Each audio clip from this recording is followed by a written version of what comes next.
Farm Assistant Jenna Lee here today in Lodi, Wisconsin at Treinen Corn Maze and Pumpkin Patch for the Wisconsin Farmer Salute Tour, brought to you by Rural Mutual Insurance and Southwest Tech. Now here at Treinen Maze and Pumpkin Patch, there's a lot of things to do. Right now I'm joined by Alan Treinen. So Alan, can you explain how this all got started? What brought you to agritourism here in Wisconsin? Agritourism. 35 years ago, I decided to buy a team of horses. I'd always liked draft horses. We actually had a couple of bachelor brother neighbors that farmed with horses until the mid-70s. And I always admired that. I got my first riding horse when I was 15. I was 25 when I decided to buy a team of draft horses. And I was mainly giving rides. I really did not have, it was for fun. I did not have a goal. And a few years after that, I read an article in a farm publication about a farmer in Iowa that hauled kids to his pumpkin patch behind his antique tractors, and I thought I could put up that with horses. So I planted a half acre of pumpkins and kind of took off from there. And this year is my 27th year of my pumpkin patch. The pumpkin patch had progressed year after year after year and improved over the previous year. In 2000, the highway out in front of me is a state highway, was reconstructed. It was supposed to be done by October 1st. It wasn't.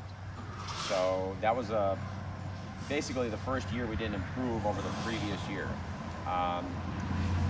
People often ask me why I decided to put in a corn maze, and the answer I give, it's basically, it's every business's goal to get as much money out of their customer when they walk through their door as they can. So we thought that would be another avenue. The first maze in the state was in '98 near Janesville, and we started looking into putting in a maze, and at that point my logic was if we get half the people that go through the pumpkin patch to go through the corn maze, we'll make money on it. That doesn't happen. It's mostly teenagers and adults that do the corn maze, and parents and children, small children, to do the pumpkin patch. There's maybe 15 to 20% that'll do both. So it's two different demographics.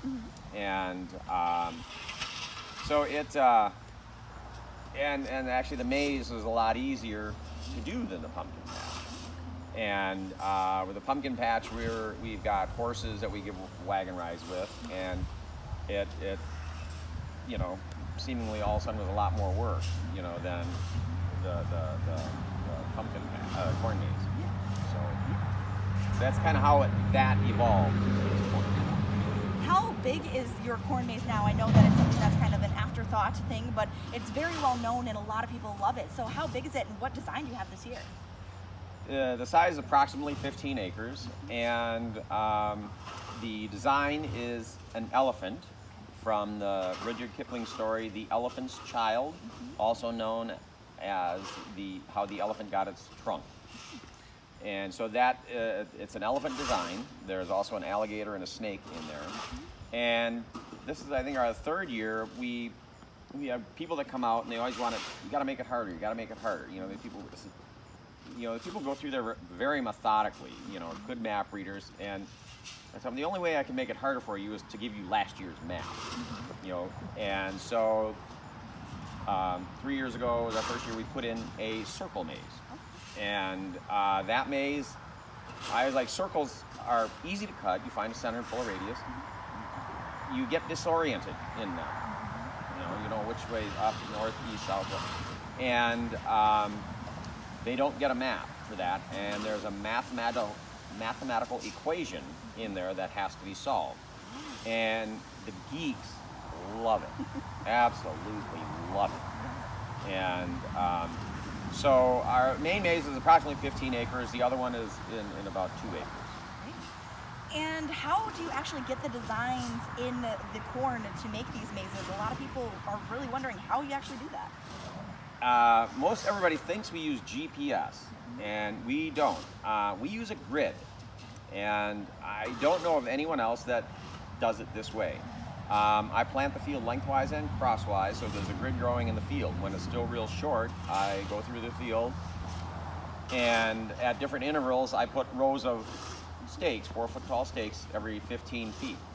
I do 3 rows lengthwise, 4 rows widthwise. Go out there with a plan with those red lines on it where the stakes are, and read the find a point, read the coordinates, count stakes and flags to match it, and we use little paint and surveyor's flags to mark it out and mow it first, and then carve it with a tractor and a rototiller, and that's how we transfer the design. A good amount of time, a good family event, definitely.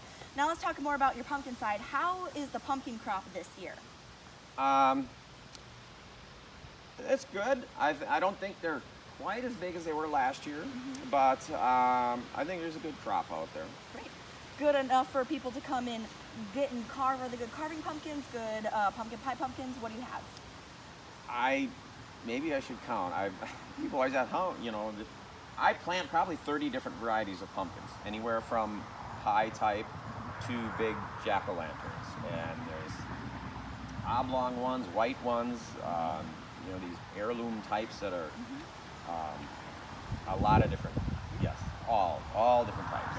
And basically, pretty much any pumpkin you can make pumpkin pie from. Well, I know a lot of people are excited for fall to be here and to be able to get the pumpkins and go out into your corn maze, but what do you enjoy most about doing this type of agriculture and agriculture tourism? The people. We get a lot of new employees out here. My wife hires a lot of teenagers, and a lot of them it's their first job. And it's a fun place to work because people are coming out to be entertained. And we have an older looking, more traditional looking farm, and the people that come out are very appreciative that we open up our farm. And we try to add attractions for people to play on, kids to play on, and we try to keep it more simplistic instead of there's these jumping pillows or whatever they are, big things like that. We try to stay a little bit away from more park type things, and keep it more of a rural flavor, and people appreciate that. And overall, they're happy they enjoy coming out. They're coming out to be entertained. They're happy to be here. Great. And that's the fun part about it. Great. And where could people go to get a little bit more information about your corn maze, your pumpkin patch, and be able to come on out and enjoy all the activities they can do here? At our website at treinenfarm.com. Great, thank you. Well, that's Alan Treinen here at Treinen Corn Maze and Pumpkin Patch. I'm Farm Assistant Jenna Lee for the Wisconsin Farmer Salute Tour, brought to you by Rural Mutual Insurance and Southwest Tech. And make sure to follow us and watch more videos next week.